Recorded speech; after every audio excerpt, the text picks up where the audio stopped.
अस्सलामुअलैकुम। आज मेरे पास तो पूछने वाला भी कोई नहीं है कि मैं पूछूं कौन सा लेक्चर है, इसलिए मैं ख़ुद देख रहा हूँ। लेक्चर जनाब 40 है। तो खैर से एक टीए मेरे पास बैठे हैं और कैलकुलेटर उनको पकड़ाया हुआ है। कोशिश करूँगा थोड़ा कम सा काम कर लें, जितना कम हो सका। बाकी क्वेश्चन को कंप्लीट करते हैं। पास पेपर 2 हमने शुरू किया था, उसके बाद दो छोटे छोटे कॉन्सेप्ट्स हैं वो देखेंगे। बोरिंग कॉस्ट को कैसे डील करना है IS-12 के अंदर, और अगर डिफरेंट रेट वाली कोई इनकम आ जाए तो उसे कैसे डील करना है। फिर एक और पास पेपर करवा दूंगा। तो आज के लिए इतना ही। बाकी अगर वो करीब हॉस्टल में रहने वाला बच्चा हो तो वो पैदल कल आ जाए बेशक क्लास में। कल फिर मेरा इरादा ये है कि हम इंशाल्लाह जो है IS-12 का क्वेश्चन एक आधा और करके उसके बाद फिर एथिक्स को मैं शायद करवा दूँ। तो हो सकता है तकरीबन कोई 40-45 मिनट्स के लिए एथिक्स करें हम कल। आज मैं सिर्फ 2 सवाल करवाऊँगा, ये पूरा करूँगा और एक नया सवाल करवाऊँगा बड़ा। बाकी छोटे 2-3 सवाल तो ज़ाहिर है उसको सीखने के लिए लगते ही हैं। कल हमने ये सवाल स्टार्ट किया था, एप्रीकॉर्ड लिमिटेड रिक्वायरमेंट थी इसकी, प्रिपेयर आ नोट। ये मैंने सवाल इतना नोट कर लिया जितना आपकी क्लास के अंदर नोट किया था। नोट के अंदर क्या होता है, टैक्सेशन नाम, ऐसे ऊपर चीज़ें जो इस साइड पे नाम शाम लिखे थे वो नाम मैं लिखना भूल गया ज़रा, तो वो भी लिख लेते हैं।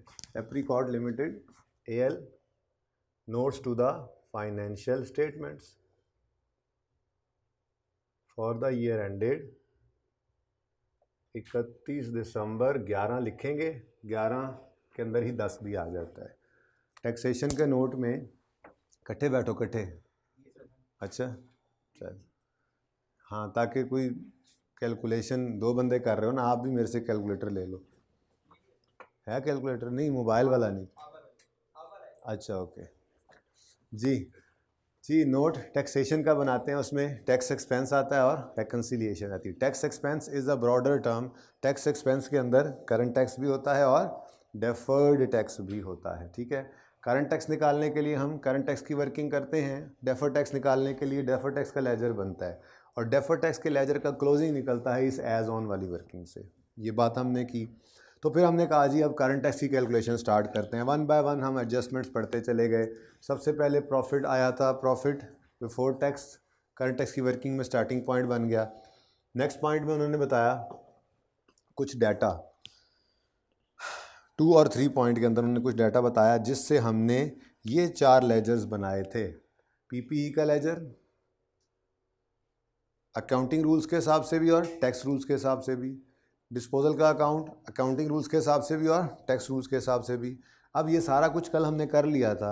यहाँ से करंट टैक्स के अंदर क्या जाते हैं, for the year depreciation accounting वाली करंट टैक्स में रिवर्स करते हैं हम, और टैक्स वाली रिकॉर्ड करते हैं। तो सबसे पहले हम गए 9 और 10 को ऐड बैक करके रिवर्स किया, और उसके बाद 7 और 8 को रिकॉर्ड किया।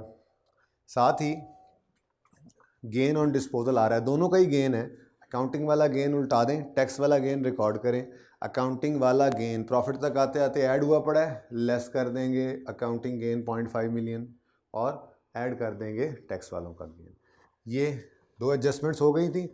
उसके बाद मैंने आपको कहा था कि क्लोजिंग बैलेंसेस को कहाँ ले जाते हैं, डेफर्ड टैक्स एज ऑन वाली वर्किंग में। ये कैरिंग अमाउंट्स हैं और ये दोनों टैक्स बेस। तो कैरिंग अमाउंट चलें एंड पे ही करते हैं, चलें एक बार मुकम्मल कर लें। चलें ठीक है, अच्छा है, दोबारा ज़रा रिवाइज हो जाएगा। उसके बाद आगे बढ़ते हैं।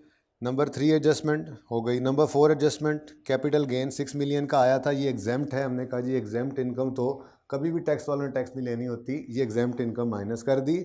लेकिन साथ ही इसके हम मौके पर ही लिख लिया करते हैं, क्योंकि ये कभी भी टैक्सेबल नहीं होनी, तो ये परमानेंट डिफरेंस है, इसलिए यहाँ पर लिख लिया। क्योंकि रेकन्सिलिएशन में इसने जाके गड़बड़ करनी है, रेकन्सिलिएशन इसकी वजह से आउट हो जाती है।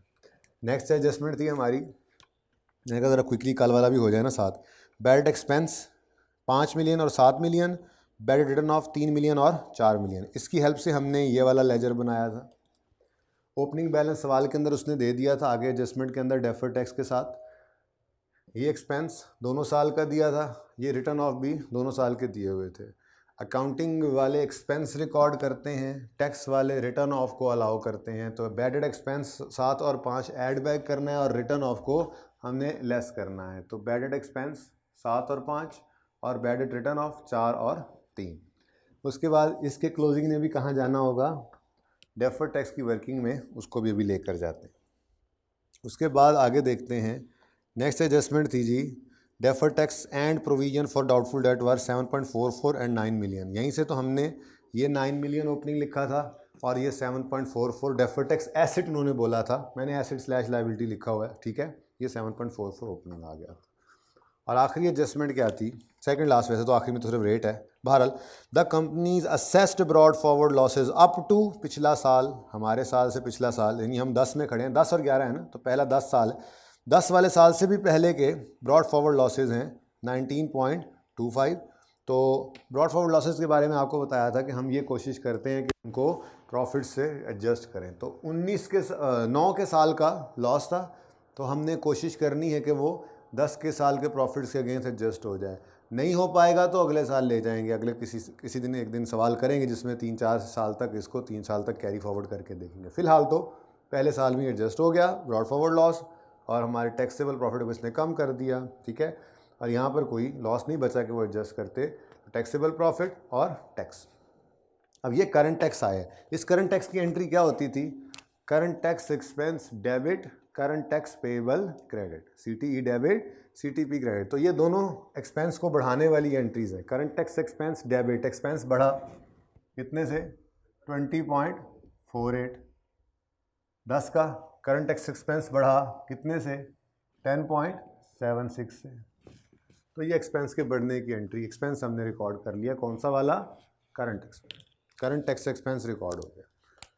अब बारी आती है डेफर्ड टैक्स एक्सपेंस की, जो हमें इस लेजर से मिलेगा, और इस लेजर के क्लोजिंग आते हैं इस एज ऑन वाली वर्किंग से, और इस एज ऑन वाली वर्किंग के अंदर हमारे सवाल से क्लोजिंग बैलेंसेस उठ के जाते हैं, साथ साथ लेकर जाते होते हैं, लेकिन चलो अब नहीं थी किया ऐसे। तो क्लोजिंग बैलेंसेस हमारे सिर्फ इन्हीं 2 अकाउंट्स के हैं, एक PPE है और दूसरा प्रोविजन फॉर डाउटफुल डेट, ठीक है। अकाउंटिंग वालों का PPE क्लोजिंग जो कैरिंग अमाउंट है वो कितनी आ रही है, 10 में 95 और 11 में 82.5, ये क्लोजिंग। टैक्स वालों के हिसाब से जो बुक वैल्यू, उनके डेप्रिसिएशन रूल्स वगैरह यूज करके, यानी उनकी जो टैक्स बेस निकली है वो कितनी है, 90 और 80, 90 और 80। PPE is over. Next, provision for doubtful date 12 है और 14 है, 10 में कितना है, 12 और 11 में 14, अकाउंट्स वालों के हिसाब से।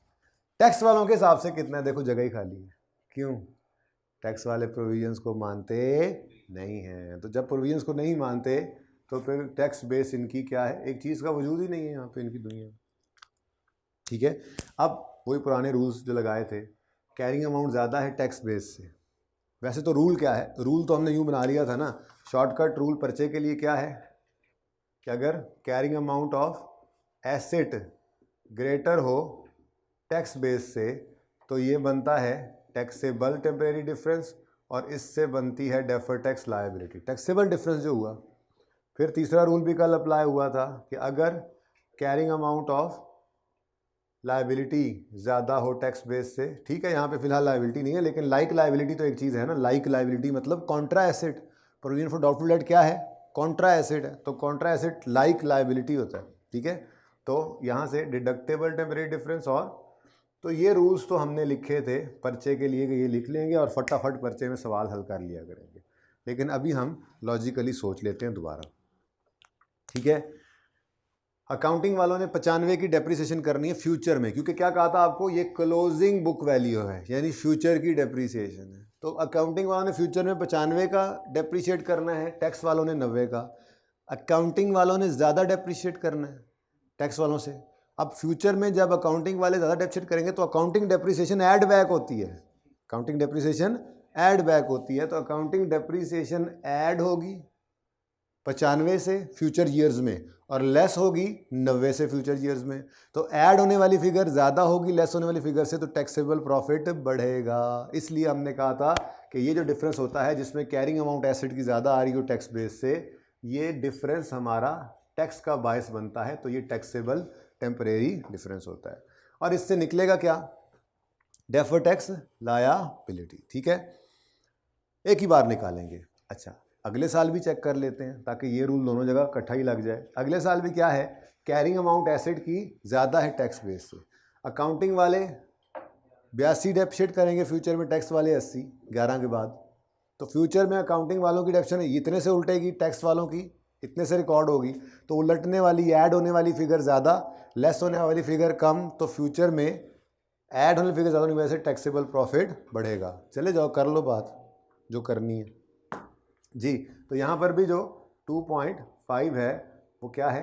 Taxable temporary. ठीक है। अच्छा, अब एक है पर्चे के लिए रूल लगाना, वो तो लग सकता है। कैसे? Provision for doubtful date liability नहीं है, लेकिन ये कॉन्ट्रा एसेट है। जैसे एक्यूमुलेटेड डेप्रिसिएशन का अकाउंट कॉन्ट्रा एसेट होता है, वैसे ही ये प्रोविजन फॉर डाउटफुल डेट का अकाउंट भी क्या होता है? Contra asset. Contra debtor, Contra debtor, debtor की जिद है, डेटर का उलट है। तो डेटर एसेट है, कॉन्ट्रा डेटर, कॉन्ट्रा एसेट ये लायबिलिटी की तरह से है। तो लायबिलिटी वाला रूल लगा के पर्चा पास हो सकता है। This is just like liability.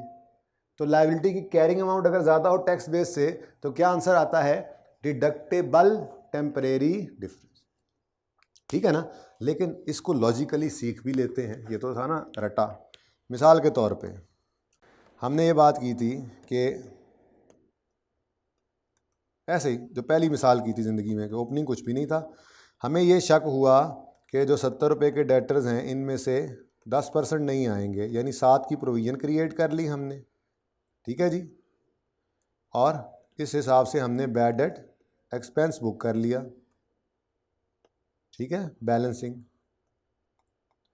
और टैक्स वालों ने क्या कहा? ना जी ना, एक्सपेंस को हम अलाउ नहीं करते। कोई रिटर्न ऑफ है? मैंने कहा नहीं, रिटर्न ऑफ तो कोई नहीं। कहने लगे फिर हम अलाउ नहीं करते। अच्छा, अब अज्यूम करते हैं अगला को साल आएगा और ये क्लोजिंग क्या होंगे? ओपनिंग शक वाले।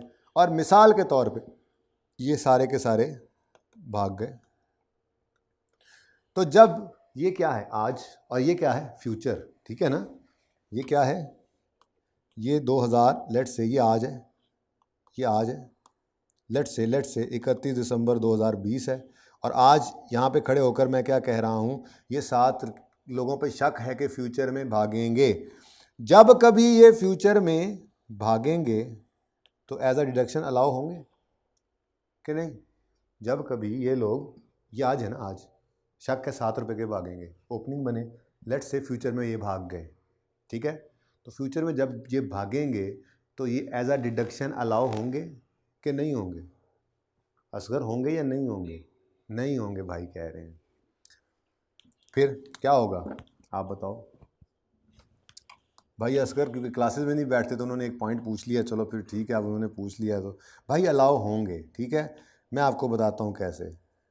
फिर आप कहते हैं मुझे तो FAR 2 आती है।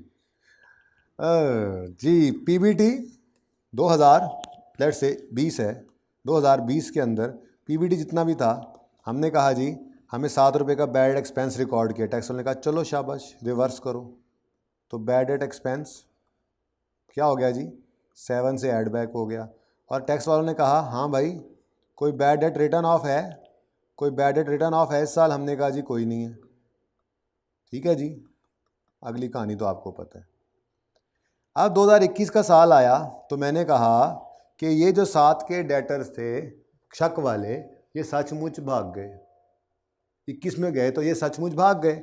अब हम कह रहे हैं कि कोई एक्सपेंस हमने रिकॉर्ड नहीं किया हुआ, क्या ऐड करें? टैक्स वाले कहते हैं ठीक है कोई मसला नहीं, लेकिन रिटर्न ऑफ तो हुए हैं ना। तो 20 में खड़े होकर ये 7 अगर भागेंगे तो एज अ डिडक्शन अलाउ होंगे या नहीं होंगे? अब बता दो। होंगे? अब होंगे कह रहे हैं भाई। ठीक है।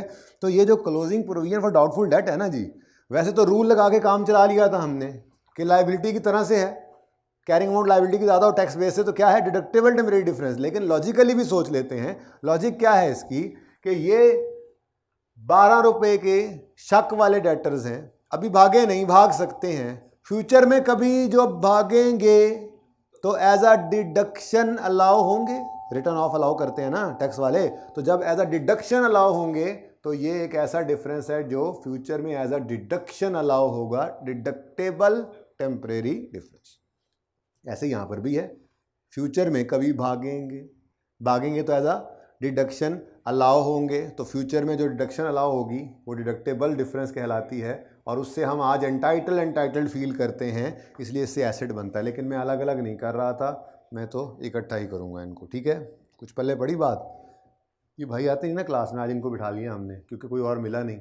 अब इनको भी अंदाज़ा होगा कि यार वाकई पेपर पढ़ना पड़ेगा पास करने के लिए। जी 7 का डिडक्टेबल टेम्परेरी डिफरेंस, और यहाँ पर इतने टार्जन ना बनो, कैलकुलेटर कर लो तुम दानिश, तुमने अगर कर ही लिया है कैफ तो हमारा क्या कसूर है, कैलकुलेशंस तो करके दो हमें। जिसने नहीं किया ना उसने क्लासें भी नहीं पढ़ी, उन्हें टैक्स की भी शुरू नहीं की, मैंने उसको बिठाया। टेंशन ना लें आप लोग घर पे बैठे हुए बच्चे, मेरी कोशिश होगी कि अगर इसको समझा लिया मैंने तो फिर आपको भी समझ आ ही जाएगी। जी इस पर रेट लगाओ 35, अलग अलग करके नहीं लाना, बस पे रेट लगाओ। 7 पे 35% लग जाएगा।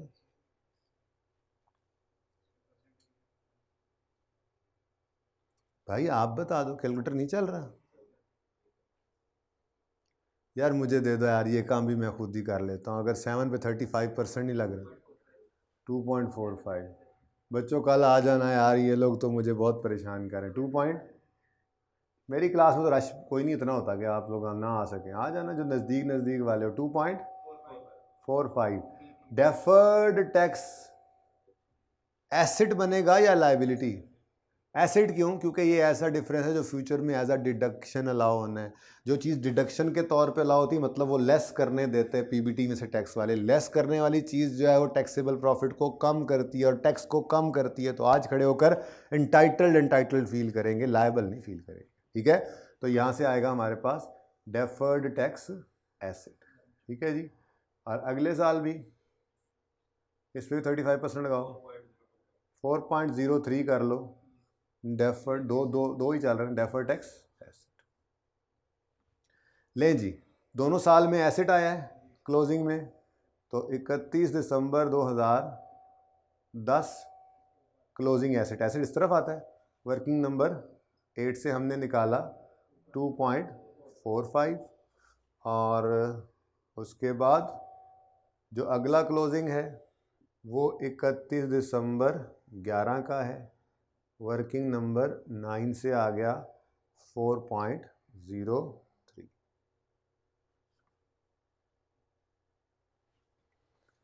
चले जी, अब आखिरी काम बैलेंसिंग फिगर। तो पहले साल में ओपनिंग उसने सवाल में दे दिया था, क्लोजिंग गिवन है, balancing figure deferred tax expense की निकालो, कितनी आती है? 4.99। इसकी एंट्री कर लें, ये वाला अकाउंट क्रेडिट हो रहा है और उसके against deferred tax expense debit हो रहा है। तो एंट्री क्या बनी? Deferred tax expense debit, deferred tax asset या लायबिलिटी का अकाउंट क्रेडिट। तो डेफर्ड टैक्स एक्सपेंस क्या हो रहा है? डेफर्ड टैक्स एक्सपेंस क्या हो रहा है? डेबिट हो रहा है। डेबिट हो रहा है मतलब बढ़ रहा है, तो एक्सपेंस का बढ़ना यहाँ पे पॉजिटिव साइन के साथ शो करेंगे, 4.99। आगे बढ़ते हैं, चार्जिंग हुई, एक्सपेंस बढ़ा डेफर्ड टैक्स का। अच्छा जी, अब अगले साल में ये क्लोजिंग जो है वो अगले साल का ओपनिंग बन जाएगा 2.45, और बैलेंसिंग फिगर फिर इसी तरफ ही आ रही है, नहीं, तो बैलेंसिंग फिगर इस तरफ आ गई। डेफर्ड टैक्स एक्सपेंस की बैलेंसिंग कितना? 1.58, ये 1.58 की डबल एंट्री बन रही है। डेफर्ड टैक्स एसेट या लायबिलिटी का अकाउंट डेबिट और deferred tax expense credit. Expense credit का मतलब एक्सपेंस की कमी, एक्सपेंस का रिवर्सल। तो यहाँ एक्सपेंसेस का बढ़ना हमने पॉजिटिव साइन से शो किया हुआ है, तो कमी को नेगेटिव। और अगर कोई नेगेटिव करते नहीं है, हम तो ऐसे ही कर रहे हैं, अगर किसी ने नेगेटिव यहाँ पे लिखा होता तो इसको पॉजिटिव शो करता है, यानी कि रिवर्सल ऑफ एक्सपेंस है ना, तो ऑपोजिट साइन के साथ। तो कितना है जी? 1.58। जी बच्चों बताओ कौन सा 10 का 18 पॉइंट एग्जैक्ट और इधर 15.7। ये तुम्हारे फेल होने की वजह सिर्फ यही है कि तुम्हें कॉन्फिडेंस ही नहीं है अपनी कैलकुलेशंस पे। Be confident. दानिश तो अब जा रहा है, क्वालिफाई कर गया है भाई, तो मेहरबानी इसकी बैठा हुआ है जी। अब अगला काम क्या करना है जी, रेकन्सिलिएशन बनानी है। कल पूरा नाम लिखा था, इसका पूरा नाम होता है reconciliation of profit before tax with tax expense. अब मैंने इतना ही लिखना था, रेकन्सिलिएशन। रेकन्सिलिएशन में क्या लेते हैं जी, प्रॉफिट बिफोर टैक्स पूरा लिखना है, ठीक है जी। पहले साल का 60 है, दूसरे का 45, उसके बाद इसके नीचे डबल अंडरलाइन करें और उसके बाद टैक्स रेट लिखें। टैक्स रेट सवाल के अंदर गिवन है 35%, दोनों साल का, दोनों साल का, दोनों साल। उसके बाद टैक्स कितना आता है 20 एग्जैक्ट। 60 पे 35% लगा तो 21 आया है। अच्छा लग 15 पॉइंट, लो जी ये तो मैच हो गया। और ये मैच अब क्यों नहीं मैच हुआ, परमानेंट डिफरेंस। कल लॉजिकली भी समझाया था, 6 रुपये पे टैक्स वाले कह रहे हैं हमने टैक्स नहीं लेना, नहीं लेना, नहीं लेना। हमने यहाँ पे 60 लिया तो इसमें पूरा 6 पड़ा है, इस पे सारे के सारे पे टैक्स निकल कर इसमें शामिल हो गया। अब बच्चे कहने वाले कह सकते हैं सर शामिल ही ना करते यहाँ, तो भाई माजरत के साथ स्टैंडर्ड ने ये कहा है कि रेकन्सिलिएशन प्रॉफिट बिफोर टैक्स की करो टैक्स एक्सपेंस के साथ। तो यहाँ पे रेकन्सिलिएशन में प्रॉफिट बिफोर टैक्स को लिख कर ही टैक्स से रेकन्साइल करना है ना। तो प्रॉफिट बिफोर टैक्स में 5 रुपये की एग्जाम्प्ट इनकम पड़ी थी, ज़्यादा इसमें 5 पड़ा था तो टैक्स इस पर भी लग गया, तो इसमें ज़्यादा टैक्स शामिल हो गया, तो लेस करते हैं, लॉजिकली समझाया था। लेकिन शॉर्टकट क्या बताया था, इस वर्किंग में देखो, इस वर्किंग में अगर ये परमानेंट डिफरेंस लेस हो रहा है तो इधर भी लेस लिख दो, अगर इधर ऐड हो रहा है तो इधर भी ऐड लिख दो, कभी भी गलती नहीं होगी। लॉजिकली भी समझा था, शॉर्टकट भी जहन में रखा था। तो लेस करेंगे टैक्स ऑन कैपिटल गेन। आज बात ये पूरी लिख लेते हैं, कल ये टैक्स ऑन, कल सिर्फ कैपिटल गेन लिखा था, तो टैक्स ऑन कैपिटल गेन, सिर्फ सारा कैपिटल गेन नहीं माइनस कर देना 6, इस पे जो टैक्स लग गया है कितना जी, कितना बनता है 2.1। आंसर जी सही हो गया। चलो ये भी अब मैच कर,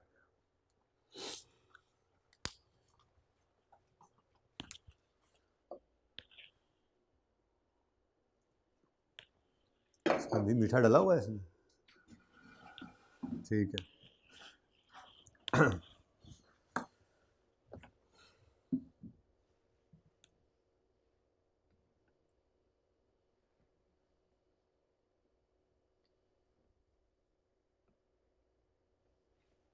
अच्छा जी, ले आएगा।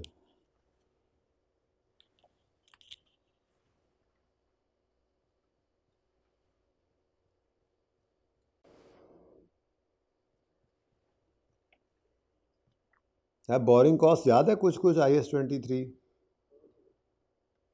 कोई नहीं, थोड़ा थोड़ा ही चाहिए था बस। पेज 341 क्वेश्चन नंबर 26 आपको नज़र आ रहा होगा, आ रहा है नज़र? ये किताब इसलिए मंगवाई है दानिश आपसे ताकि आप देखें खोल के कि वाकई ये सफ़ा मैंने सही बोला है या गलत बोल दिया है। ये ना हो घर बैठे हुए बच्चे ढूंढते ही रह जाएं, उनको ना सफ़ा मिले ना लेक्चर सुने, वो कहें नहीं जी सफ़ा मिलेगा तो सुनेंगे।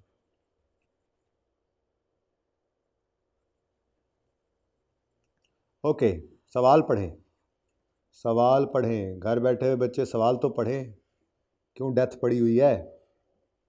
एक तो आज लेक्चर भी मैं जोर के बाद रिकॉर्ड कर रहा हूँ।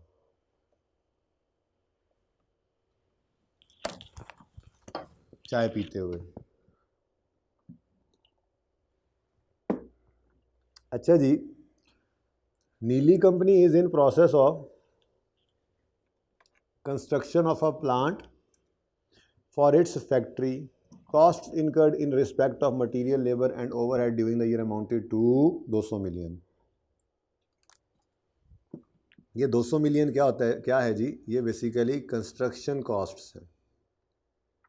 ये क्या है? Construction costs, material, labour, overhead, सबसे मेन कॉस्ट यही तो होती है जो बिल्डिंग के अंदर होती है, ठीक है। फिर for this project entity specifically acquired a bank loan during the year on which it paid interest and loan processing charges of 12 million. वो कहता है जी सिर्फ इसी प्रोजेक्ट के लिए हमने एक लोन लिया है, ठीक है जी, जिस पर हमने लोन कितने का लिया उसने नहीं बताया, उसने ये बताया जिससे हमने इंटरेस्ट पे किया है और लोन प्रोसेसिंग चार्जेस भी पे किए हैं, ये भी तो बोरिंग कॉस्ट ही होती है, अमाउंटिंग टू ₹12 मिलियन। अगली बात, further ₹5 million was earned by investing surplus funds available from the bank loan. 5 million की इन्वेस्टमेंट इनकम भी आ गई। बोरिंग कॉस्ट का स्टैंडर्ड आप FR 1 में पढ़ के आते हैं, यहाँ पे उसकी इम्प्लीकेशन सिखा रहा हूँ आपको। ज़रा पॉज करें, मैं चाय ख़त्म कर लूँ, चस नहीं आ रही। अच्छा जी, माजरत, चाय की मैंने छोटी सी कोई 15-20 सेकंड की ब्रेक कर ली। अच्छा जी, अब आगे एज पर टैक्स लॉस की बात तो करते हैं बाद में, ठीक है ना। जो वो लिखा है उसने वो छोड़ो, फिलहाल टैक्स वाले क्या कहते हैं इसको छोड़ो, ठीक है। फिलहाल तो मैं अपने सामने IS 23 को रिवाइज़ करना चाह रहा हूँ। IFRS वाले यानी कि स्टैंडर्ड्स वाले, यानी IS 23 जो हमने पढ़ा था, ये लोग क्या कहते हैं, सारी बात करते हैं। 200 के बारे में क्या कहते हो आप? Company is in process of construction of a plant, ये बन रहा है अभी, पहली बात तो ये जहन में रख लो, ये कैपिटल वर्क इन प्रोग्रेस है, ठीक है ना, क्योंकि क्वालिफाइंग एसिड के ऊपर इंटरेस्ट ऐड हो सकता है। एसिड की कॉस्ट में क्वालिफाइंग एसिड वो होता है जो अच्छा खासा अरसा ले बनने में। खैर ये तो अभी बने जा रहा है। तो 200 मिलियन के बारे में क्या हुक्म है जी? Capital work in progress debit और कैश क्रेडिट 200 रुपये से क्या किया जी हमने? कंस्ट्रक्शन कॉस्ट को कैपिटलाइज किया, ऐड किया, एसिड की कॉस्ट का पार्ट बनाया है, मटीरियल, लेबर, ओवरहेड को, ठीक है। उसके बाद 12 मिलियन ऐसे लोन पर इंटरेस्ट दिया है जो लोन स्पेसिफिकली इसी प्रोजेक्ट के लिए लिया। तो IS 23 कहता था ऐसा लोन जो स्पेसिफिकली लिया हो प्रोजेक्ट के लिए और प्रोजेक्ट पे अच्छा खासा वक्त लग रहा हो, अच्छा खासा क्या, अभी तक वो इन प्रोसेस ऑफ कंस्ट्रक्शन है, किए जा रहे हैं, ठीक है, तो उसको उस इंटरेस्ट को एसिड कॉस्ट में ऐड कर देना। तो इसका मतलब इसकी एंट्री भी करवाना चाह रहा है interest expense debit cash credit नहीं, capital work in progress debit, यानी एसिड डेबिट और cash credit, capitalisation of cost कह रहा है, ये कर दो, ठीक है जी।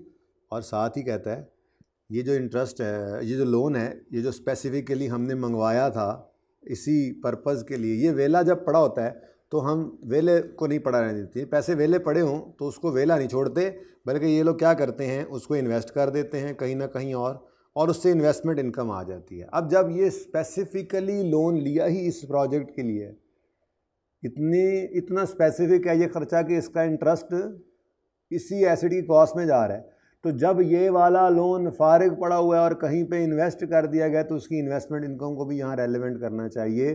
अगर इंटरेस्ट एक्सपेंस इसकी कॉस्ट में ऐड हो रहा है तो ये इन्वेस्टमेंट इनकम इसकी कॉस्ट में से लेस होनी चाहिए, ठीक है। तो इसका मतलब ये जो 5 मिलियन है, ये 5 मिलियन कैश डेबिट और capital work in progress credit करेगा, ठीक है। अच्छा ये तो मैंने वैसे ही रिवाइज़ करवाया, ये काम की चीज़ नहीं है। फ़िलहाल आपके काम की चीज़ सिर्फ इतनी सी है कि आप IFRS के तहत क्या कर दें, cost of capital work in progress निकालना सीख लें। एंट्रीज़ की कोई ज़रूरत नहीं है, cost of capital work in progress निकालना है। ये हम एक छोटी सी वर्किंग कर रहे हैं, ठीक है। क्या कर रहे हैं हम? वर्किंग। अच्छा क्या वर्किंग है जी? जी कॉस्ट, कंस्ट्रक्शन कॉस्ट बल्कि लिखना चाहिए, ज़्यादा बेहतर है। कंस्ट्रक्शन कॉस्ट कितनी है जी CWIP में? वो जी 200 मिलियन है। इसमें क्या होता है जी? वो जी इसमें मटेरियल, लेबर, ओवरहेड्स वगैरह। तो ठीक है। अच्छा, उसके बाद जी क्या करें जी, उसके बाद ना आप इंटरेस्ट को नेट कर लें, उसकी फारिग वाली लोन का इंटरेस्ट और उसकी इन्वेस्टमेंट इनकम नेट कर लें, ज़रा आसानी हो जाएगी सवाल में संभालने के लिए। ठीक है, 7 रुपये नेट में ऐड करें और 207 रुपये का एसेट रिकॉर्ड करें। ये हमारी अकाउंटिंग कहती है जी, ये हमारी अकाउंटिंग कहती है। किसी को एतराज़ है इस पर? ये हमारी अकाउंटिंग कहती है। किसी को हो ना हो, किसी को हो ना हो, शबीर को तो है, मतलब टैक्स वालों को तो एतराज़ है। क्या मुसीबत है, क्या पसूड़ी है, क्या मसला है? वो कहता है as per tax laws, oh my God, boring cost are allowed as deduction when incurred. कहता है जी जब आपने बैंक को ये पैसे दिए हैं, नेट में 7 बोल देना, इसीलिए नेट किया है कि संभालना आसान हो जाए। ठीक है, वरना तो 12 अलग 5 अलग, वही एक को एक्सपेंस दूसरे को इनकम को अलग अलग ट्रीट करो। हमने नेट कर दिया, अब नेट में 7 का एक्सपेंस है, बस अब एक्सपेंस ही बोल रहा हूँ मैं। ठीक है, तो टैक्स वाले क्या कहते हैं भाईजान, जब ये 7 रुपये का इंटरेस्ट जब ये 7 रुपये का इंटरेस्ट आपने इनकर करना है, उस वक्त इसको क्या कर लें, एज अ डिडक्शन ले लें। हम कह रहे हैं नहीं नहीं, IFRS 16 कहता है कि एसेट की कॉस्ट में ऐड करें, ये देखें प्लस। टैक्स वाले कह रहे हैं नहीं नहीं, आपको ये तो एक्सपेंस आउट करना पड़ेगा जब इनकर करें। कार हम भी एक्सपेंस आउट ही रहे होते हैं, लेकिन हम एसेट में ऐड करके आहिस्ता आहिस्ता डेप्रिशिएट करके करेंगे। और टैक्स वाले कहते हैं नहीं, फटाफट अभी हुने हुने अभी कर लो। ठीक है, तो खैर ये तो टैक्स वाले थे। टैक्स वाले ऊपर क्या कह रहे हैं जी, एप्लीकेबल टैक्स रेट 30% है। Profit before tax for the year is 300। Prepare general entries for the year ended including अच्छा ये करनी थी, चलो करंट टैक्स निकाल लेते हैं जी। ये तो सारी कहानी खैर अब करें ना साइड पे, ये तो मैंने आपको अकाउंटिंग ज़रा रिवाइज। अब हम अपना तरतीब वाला काम करते हैं जिसकी हमें यहाँ ज़रूरत होनी है। वो क्या है जी, कैलकुलेशन ऑफ करंट टैक्स करते थे हम, बोलो कैलकुलेशन ऑफ लिख लेना आप लोग। करंट टैक्स, करंट टैक्स की वर्किंग कहाँ से शुरू होती है जी, प्रॉफिट बिफोर टैक्स से। प्रॉफिट बिफोर टैक्स सवाल वाले कह रहे हैं कितने, 330।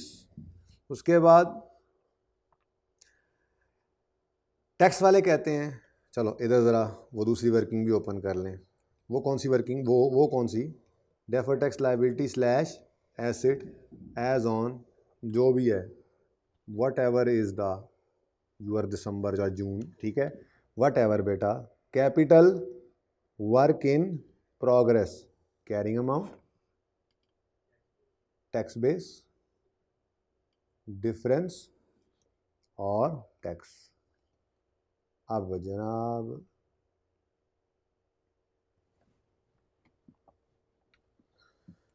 टैक्स वाले अकाउंटिंग वाले क्या कह रहे हैं जी, एसेट कितना है 207 का। कैरिंग अमाउंट का मतलब ये होता है कि एसेट अकाउंटिंग की किताबों, अकाउंटेंट्स की किताबों के अंदर, हम अकाउंटिंग वालों की किताबों के अंदर कितनी बुक वैल्यू पे नज़र आ रहा है, तो वो है 207। टैक्स वाले कहते हैं ना यार, ये जो 7 है ना, 7 कौन सा 7, कौन सा 7 जी, ये वाला 7। हमने कहा हाँ क्या करें इसको, 7 ही तो रखा हुआ है हमने। कहते नहीं, ये 7 साथ नहीं हो सकता। ठीक है, इसको आप एसिड का पार्ट बना रहे हैं, इधर देखना, आपने इसको एसिड का पार्ट बनाया हुआ है, हम कहते हैं नहीं, इसको एसिड में से निकाल लो। ठीक है, और इसको एक्सपेंस बना लो। यहाँ पे क्या रह जाएगा, सिर्फ 200। बात समझ आई है? फिर ट्राई कर लें एक दफ़ा। टैक्स वाले कहते हैं कि भाईजान आपने 207 रुपये बिल्डिंग की कॉस्ट निकाली हुई है, बिल्डिंग अंडर कंस्ट्रक्शन, जिसमें 7 रुपये आपने कौन से डाले हुए हैं, बोरिंग कॉस्ट के। लेकिन हम ये चाहते हैं कि बोरिंग कॉस्ट जो है 7 रुपये की, ये एसेट की कॉस्ट में ऐड करके आहिस्ता आहिस्ता डेप्रिसिएशन के ज़रिए एक्सपेंस ना बनाओ। हम ये चाहते हैं ये 7 का 7 आप अभी एक्सपेंस में डालो, इसको एसेट का पार्ट मत बनाओ। ठीक है, तो बोरिंग कॉस्ट हमें अलाउ हो जाया करेगी as a deduction when incurred, उसी वक्त। ठीक है जी, तो टैक्सेबल प्रॉफिट कितना बन गया, चलो अब बाकी सवाल कर लेना, मैंने कॉन्सेप्ट तो दे दिया, 323। ठीक है जी, अच्छा, बाकी यहाँ पर क्या मामला चल रहा है? अब कैरिंग अमाउंट ज़्यादा है टैक्स बेस से, तो ये टैक्सेबल, चलो छोड़ो, सवाल में देख लेना। वैसे बात तो वही है, वही एसिड वाला रूल है, बस ठीक है, डिफरेंस भी नहीं लिखते। बात समझ आ गई है? सिर्फ इम्पॉर्टेंट बात ये है, टैक्स वाले कहते हैं इधर सिफर हो, अकाउंटिंग वाले कहते हैं नहीं इधर 7 हो। अकाउंटिंग वाले एसिड का पार्ट बना रहे हैं, टैक्स वाले एसिड का पार्ट नहीं बना रहे, बल्कि अलाउ कर रहे हैं एज एन एक्सपेंस। ठीक है, ये समझ आया है कुछ? चलो जी, जिनको नहीं समझ आया कल आगे पूछ लेना, मैंने इसीलिए यहाँ पे इसको नोट किया। ठीक है,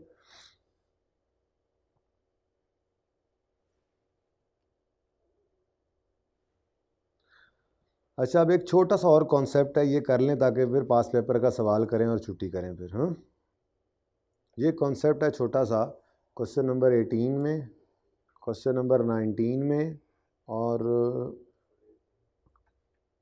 क्वेश्चन नंबर 20 में, पेज नंबर 328। ठीक है, छोटा सा कॉन्सेप्ट है। क्या कह रहा है असगर? 328 क्या?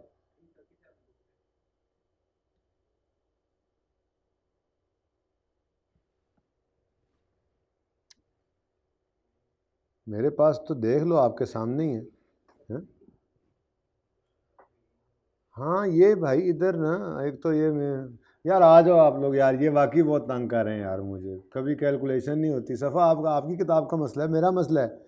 ये जो बेसिक कॉन्सेप्ट वाले सवाल हैं, ये जो हमने यहाँ पे, यहाँ से सवाल नंबर 1 से शुरू किया था, ये कॉन्सेप्ट बिल्डिंग क्वेश्चंस, इनके अंदर चलते चलते चलते चलते हो गई गुम, एक की चोंच और एक की दुम। अच्छा सॉरी, ये 9, 10, 11, अब उम्मीद है नज़र आ गया होगा आपको, नहीं नज़र आ रहा तो फिर इधर ही देख लो आप।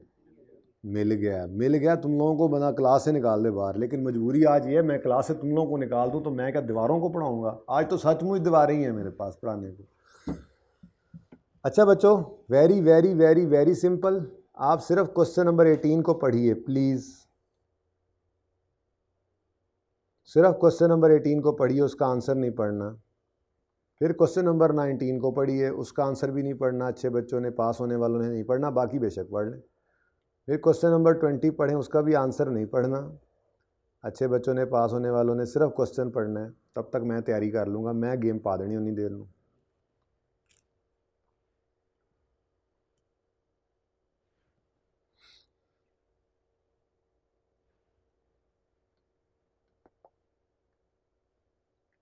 इसको तो इधर ही बना। अच्छा जी, तैयारस्त जी बच्चों? Following information has been gathered for the year ended 31 December 18। Profit before tax for the year is 200 million. Other income में पड़ी है dividend income of 30 million which is exempt from tax. सबसे आसान सवाल, एप्लीकेबल टैक्स रेट क्या है? General rate 40%। अब हम करंट टैक्स की जो कैलकुलेशन करते थे, उसमें हम स्टार्टिंग पॉइंट हमारा होता था प्रॉफिट बिफोर टैक्स। जी कितना है प्रॉफिट बिफोर टैक्स हमारा? जी 200, सोल्यूशन मैंने मिटाया हुआ है। ठीक है जी, 200। अब वो कह रहा है कि अदर इनकम में शामिल है डिविडेंड इनकम। अदर इनकम कहाँ पड़ी होगी? प्रॉफिट एंड लॉस के अंदर थी, तो पीबीटी तक आते आते ही अदर इनकम क्या हो चुकी हुई है? ऐड। वो कह रहा है इसमें एक एग्जेम्प्ट इनकम पड़ी है, तो क्या करें? लेस कर देते हैं, क्योंकि अगर यहाँ पड़ी रह गई तो अब डिविडेंड इनकम यहाँ से निकाल दी हमने, परमानेंट डिफरेंस है 30 का। बाकी क्या बच गया? बाकी बचा वो टैक्सेबल प्रॉफिट है। ठीक है जी, 170, और इसके ऊपर टैक्स जो है वो 40% के हिसाब से 68 आ गया। अच्छा इधर देखो, जो 30 रुपये ऊपर माइनस किए हैं उन पे भी तो टैक्स बनता है, टैक्स ऑन 30 कितने %? खुदा का खौफ करो, यस सर करके बोलते चले जा रहे हो। ऊपर लिखा तो है उसने कि ये एग्जेम्प्ट है, एग्जेम्प्ट असगर भाई, एग्जेम्प्ट है ये, तो इसलिए इसको यहाँ पर दोबारा टैक्सेबल नहीं कर देना माइनस करने के बाद। लेकिन ये बताया इसलिए कि अगले सवाल की तैयारी करनी थी। सेपरेट रेट वाली इनकम होती तो यहाँ से निकाल लेते और अलग जाकर उस पर अलग रेट पे टैक्स लगाते। ये तो एग्जैम्प्ट है, निकल गया, कोई टैक्स नहीं लगना इस पर। होश के नाखून ले लो थोड़े से। जी बच्चों, following information pertains for the year 31 December 18 pertains नहीं लिखा होता। Profit before tax for the year 200 million. Other income include dividend income of 30 million. Applicable tax rates are as follows. आज एग्जाम्प्ट नहीं है, आज डिविडेंड इनकम पर भी है रेट, लेकिन 5% है और जनरल रेट 40% है। ठीक है जी। अब वही काम करो, कैलकुलेट करना है current tax for the year. तो प्रॉफिट बिफोर टैक्स कितना है जी सवाल के अंदर गिवन? 200। वो कहता है जी डिविडेंड इनकम जो है वो पड़ी है प्रॉफिट एंड लॉस में, लेकिन उसके साथ मुसीबत क्या है, उसका रेट डिफरेंट है। अब अगर मैंने 200 में पड़ा रहने दिया तो इस पर तो जनरल रेट लगेगा 40% वाला, तो गड़बड़ हो जाएगी। तो मैं क्या करूँगा, इसको यहाँ से निकाल लूँगा डिविडेंड। चलो शाबाश, डिविडेंड इनकम। ठीक है जी, कितनी? 30। अब ये डिविडेंड इनकम 30 निकल गई, बाकी क्या बच गया? ये 170 के ऊपर लगेगा 40%, लेकिन जो डिविडेंड अलग किया है उस पर भी कुछ लगेगा, तो ये टैक्सेबल प्रॉफिट आया। इस पर तो आपने लगा दिया tax at the rate of 40%। कितना आता है? 60। और जो टैक्स है ऑन ₹30 मिलियन, मिलियन पता नहीं है कि नहीं, ऑन, हाँ तो है, सही है, tax on 30 at the rate of 5%। ये कितना आता है? 15। तो ये मिलाकर कितना बनता है? 80। ये है हमारा टैक्स एक्सपेंस। ठीक है जी, मैंने कहा आज नहीं, 83 जो करंट टैक्स निकला। ठीक है जी, ये असल में सिखाना था, इसलिए पहले सवाल में पूछा, आप मान गए। यहाँ से लेस करके इसको अलग किया, क्योंकि अगर यहीं पे पड़ा रह जाता ये 30 तो फिर गड़बड़ क्या होती, इस पे भी 40% रेट लग जाता, हालांकि ये सेपरेट ब्लॉक है। ठीक है जी, तो इसको यहाँ से अलग किया, अलग करके इधर ले आए और जितना बनता था उतना टैक्स इस पर काट लिया। जी 1.5 है। ओए उस्ताद तबाह दे, तो 69.5।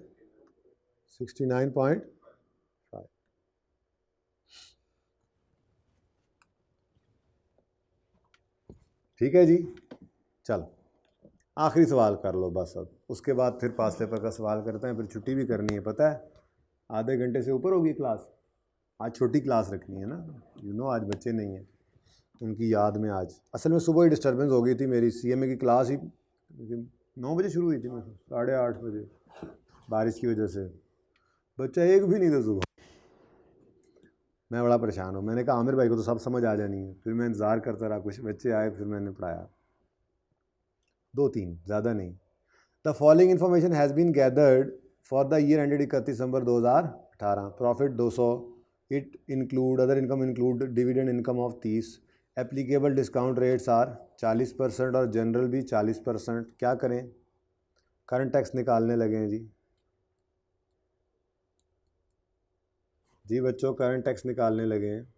Starting point profit before tax कितना जी? 200। उसके बाद इधर देखें बच्चों, ये PBT है, इसमें से ओहो, इसमें से 30 माइनस तो कर लें, इसमें से 30 माइनस तो कर लें माइनस।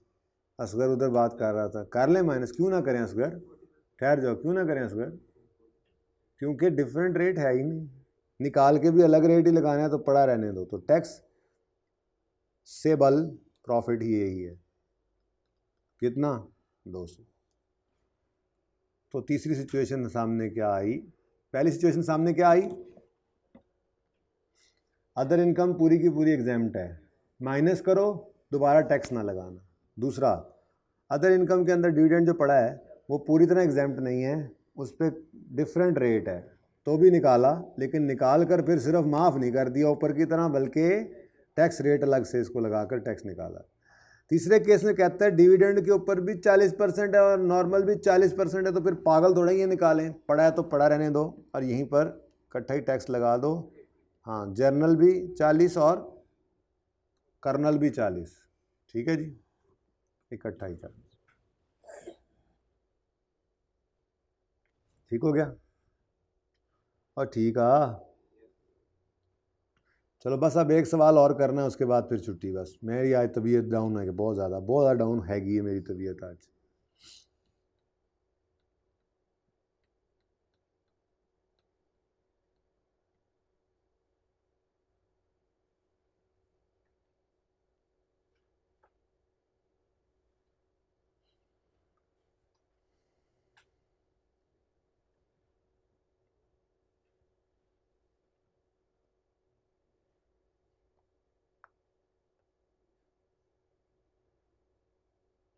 ओके जी, पेज नंबर 318 पे क्वेश्चन नंबर 7 है आपके सामने, ट्राई एंगल लिमिटेड। इसको ज़रा ओपन कर लें, इसमें देखते हैं क्या नई चीज़ है। दो नई चीज़ें वैसे मैंने तैयार करा दी हैं आपको बाय द वे।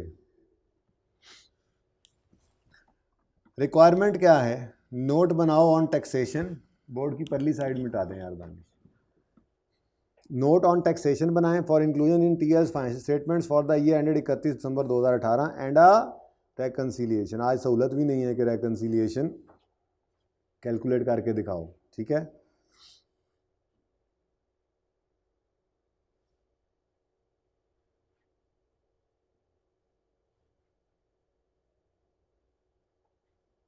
अच्छा, उसके बाद compute deferred tax liability slash asset in respect of each temporary difference. एक मिनट रुकना ज़रा, चलो शुक्र है अभी यहाँ पे नहीं पहुँचे थे।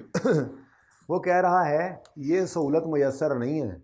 जैसे इससे पिछले सवाल, कल वाले सवाल मैंने किया था, 4-5 आए थे, सबको इकट्ठा यहाँ पे टैक्सेबल डिडक्टेबल निकाल के एक ही बार डेफर्ड टैक्स लाइबिलिटी एसेट निकाली हुई। आज भी ऐसे ही किया, इन दोनों को इकट्ठा आंसर निकाल कर टैक्सेबल है तो लाइबिलिटी, डिडक्टेबल है तो एसेट बना लिया।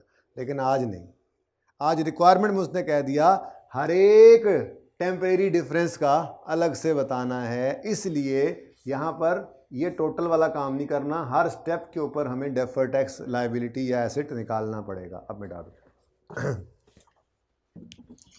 जी बच्चों।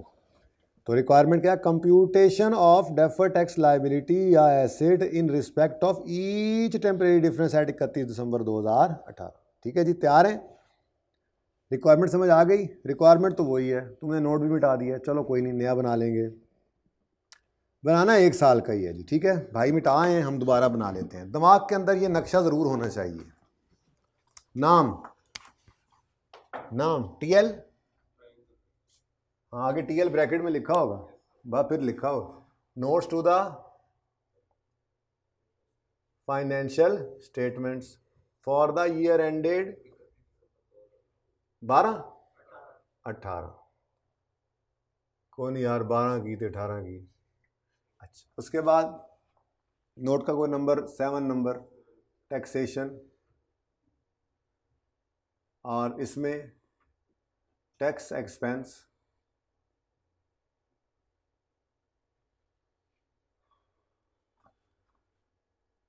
करंट टैक्स भी चाहिए हमें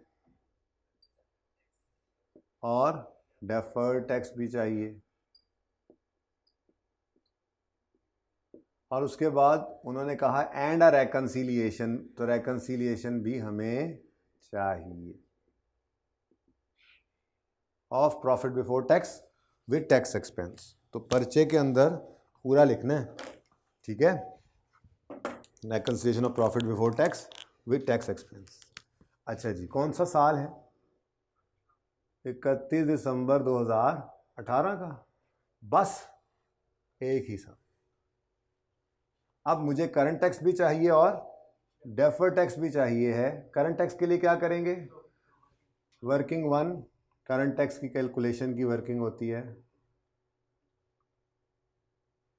प्रॉफिट बिफोर टैक्स से स्टार्ट करेंगे हम, कुछ चीज़ें ऐड कर देंगे हम, कुछ चीज़ें लेस कर देंगे हम, इंशाल्लाह पहुंचेंगे टैक्सेबल प्रॉफिट्स पर। ठीक है जी।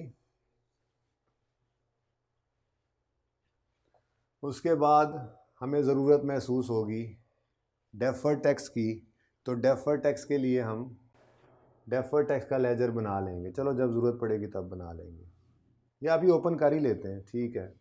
डेफर टैक्स का लेजर बनाएंगे और वो लायबिलिटी भी हो सकती है, एसेट भी हो सकता है। उसका क्लोजिंग बैलेंस निकालने के लिए मुझे एज ऑन वाली वर्किंग चाहिए होगी, defer tax liability slash asset as on 31 December 18, यही कैरिंग अमाउंट टैक्स बेस वाली, carrying amount tax base difference और टैक्स। तो मैंने सारा ही नक्शा आपके सामने रख दिया कि अगर नोट बनाना है तो ये चीज़ों से गुजरना ही पड़ता है, लेकिन सवाल पढ़ के आपने 2 दफ़ा कम से कम ये काम करना है। हो सकता है डेफर टैक्स का लेजर ना बनाना पड़े, मिसाल दे रहा हूँ, ठीक है, तो पढ़ो पहले, ठीक है। लेकिन अगर नोट बनाना है तो करंट टैक्स भी चाहिए, डेफर टैक्स भी चाहिए। करंट टैक्स मिलेगा करंट टैक्स की वर्किंग से, डेफर टैक्स मिलेगा इस लेजर से, इस लेजर का क्लोजिंग मिलेगा इस वर्किंग से, एंड सो ऑन। आगे तो सवाल के हिसाब से डाटा जो आता जाएगा, वर्किंग्स हम करते चले जाएंगे, ठीक है जी। चलो अब पढ़ना शुरू करते हैं। Tax triangle limited was incorporated in 17, लो 17 में बनी थी और 1 साल बाद ही हम 18 के अंदर इसके लिए नोट बना रहे हैं, ठीक है जी।